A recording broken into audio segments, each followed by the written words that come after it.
नमस्कार दोस्तों, welcome to science group 365 class है। स्टार्ट करते हैं। Cell organelle, cell organelles, cell organelles. Organelles का मतलब होता है small organ, small organ, small organ, small organ. It is the it is the specific boundary, boundary in the cell which perform specific function। अब cell के organelle अलग अलग type के होते हैं। जैसे पहला double membrane, double membrane, double membrane membrane.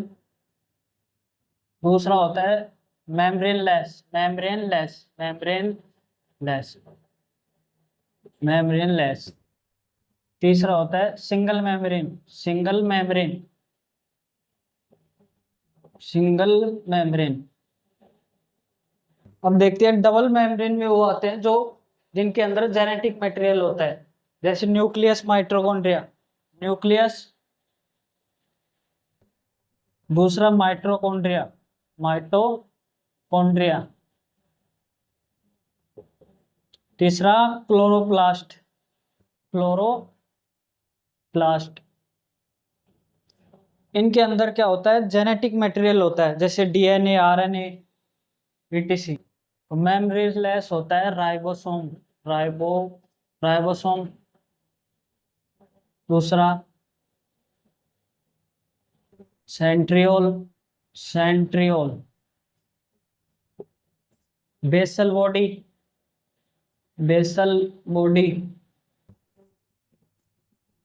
बाकी जो इनके अलावा जो भी बचे उनको सिंगल मेम्ब्रेन होता है। Remaining all.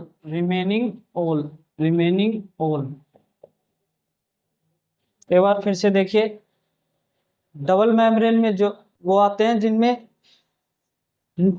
जेनेटिक मटेरियल होता है, न्यूक्लियस, माइटोकॉन्ड्रिया, क्लोरोप्लास्ट।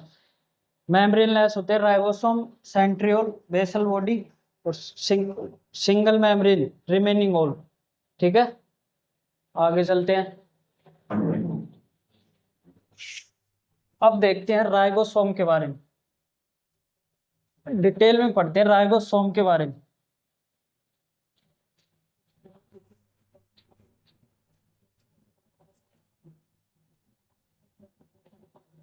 पहला आता है ribosome, ribosome, ribosome. It is the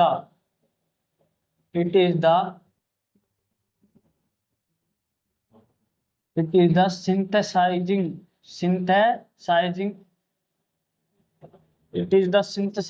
the protein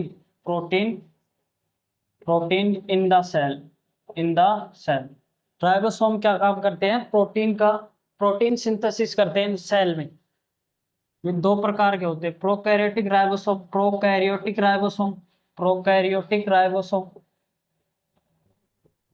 ribosome. दूसरा होता है यूकैरियोटिक राइबोसोम।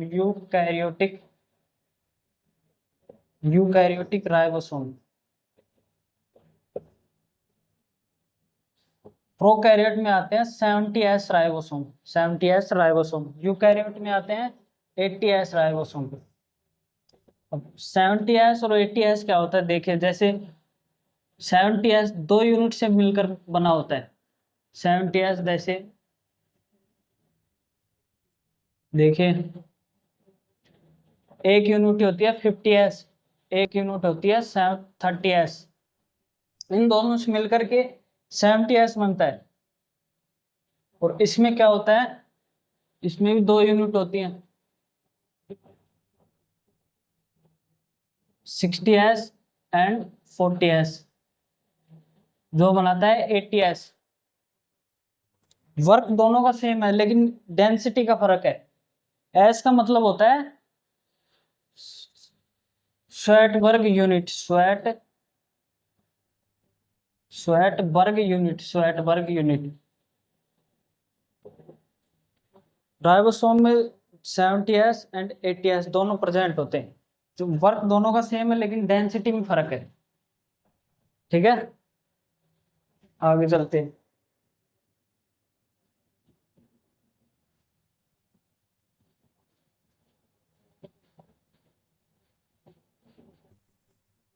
देखते हैं प्लाज्मा मेम्ब्रेन के बारे में।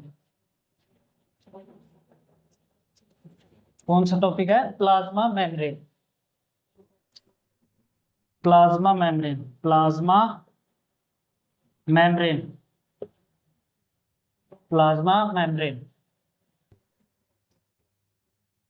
it is the it is the outermost layer, outermost layer of the cell। Cell की आउटर मोस्ट लेयर को प्लाज्मा मेम्ब्रेन बोलते हैं। जो बाहर की झिल्ली होती है ना सेल के अंदर, कोशिका के अंदर बाहर झिल्ली होती है, उसको सेल मेम्ब्रेन बोलते हैं। It protects it protects it protects the it protects from the outer surface like water concentration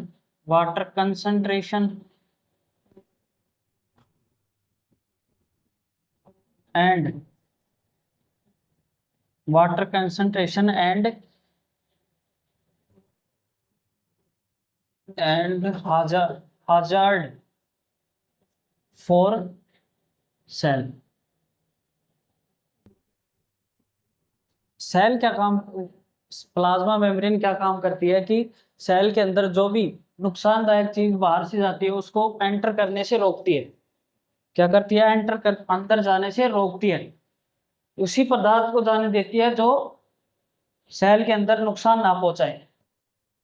ठीक है, आगे चलते हैं।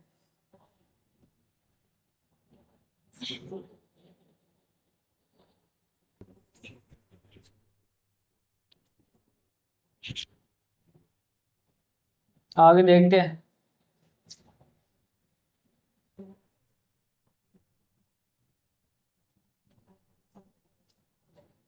अब पढ़ते हैं न्यूक्लियस के बारे में। न्यूक्लियस न्यूक्लियस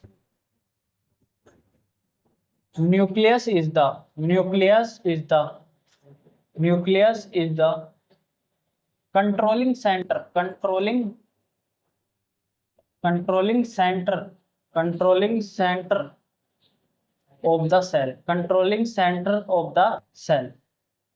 न्यूक्लियस क्या काम करता है कि सेल को पूरा कंट्रोल करता है। जैसे अपनी मनुष्य का मस्तिष्क का कंट्रोल करता है पूरा शरीर को, उसी प्रकार न्यूक्लियस सेल को कंट्रोल करता है। Nucleus nucleus perform very important role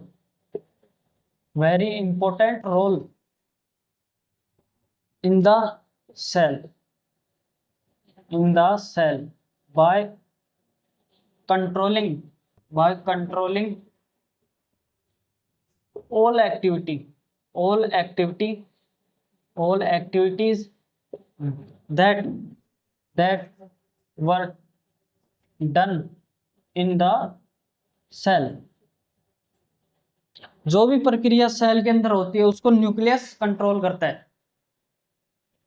अगला देखते हैं लाइसोसोम।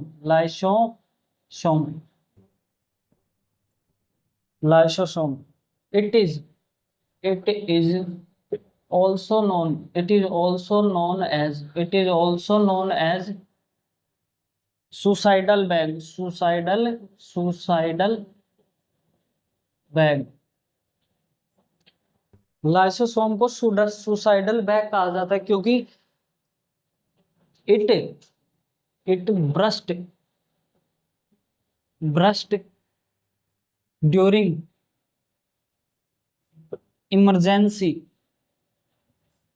इमरजेंसी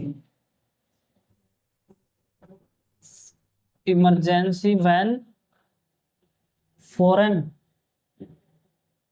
foreign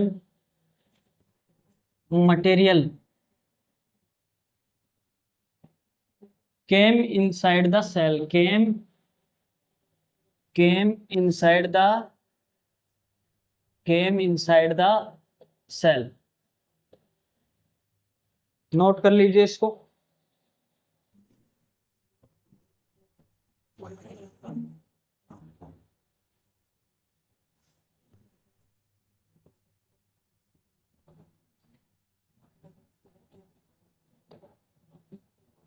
अगला देखते हैं माइटोकॉन्ड्रिया, जिसे बोलते हैं power house of the cell. Power house of the cell.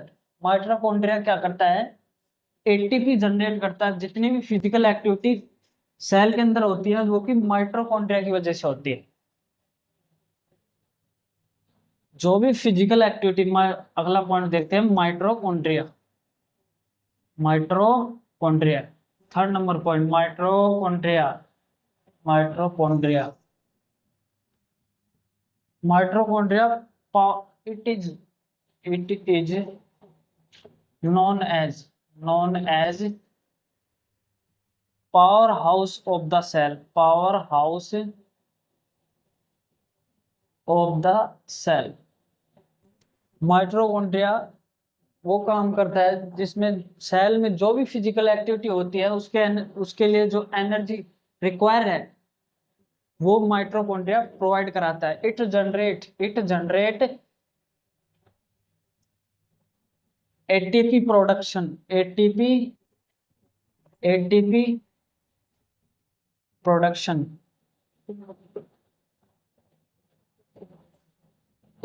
ATP का फुल फॉर्म होता है एडिनोसिन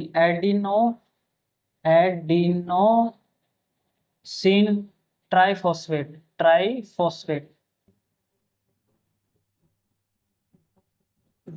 एडिनोसिन ट्राइफॉस्फेट। एटीपी का फुल फॉर्म होता है adenosine triphosphate. Mitochondria special role play करता है एनर्जी प्रोवाइड कराने में। जितनी भी सेल में फिजिकल एक्टिविटी के लिए एनर्जी रिक्वायर है वो माइटोकॉन्ड्रिया प्रोवाइड कराता है। ठीक है, अगला पॉइंट देखते हैं वैक्यूल। अगला पॉइंट है vacuole. It plays important role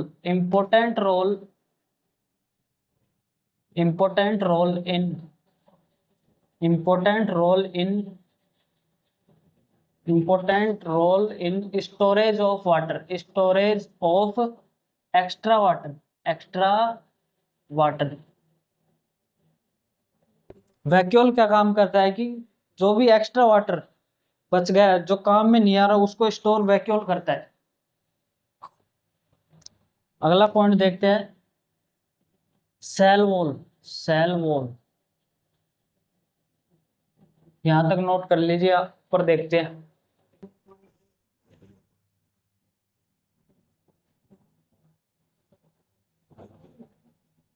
अगला पॉइंट देखते हैं cell wall.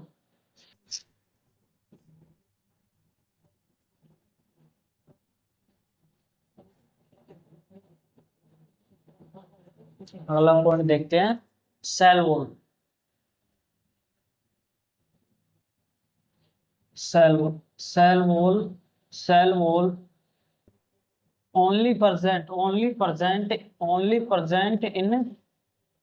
only present in plants.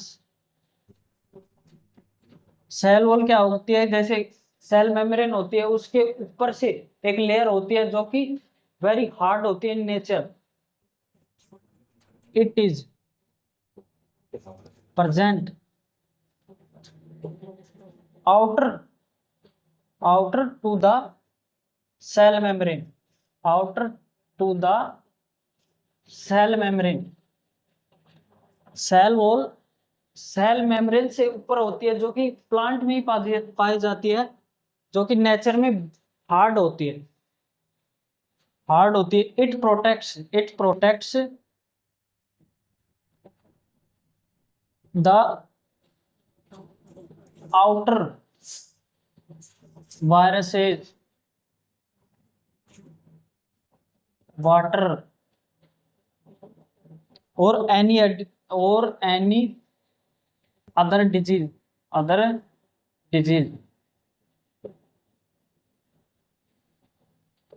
Cell wall क्या करती है, बाहर के कुछ भी जैसे वायरस, पानी, हवा, इनसे बचाने का काम करती है, जो कि हार्ड होती है। Cell wall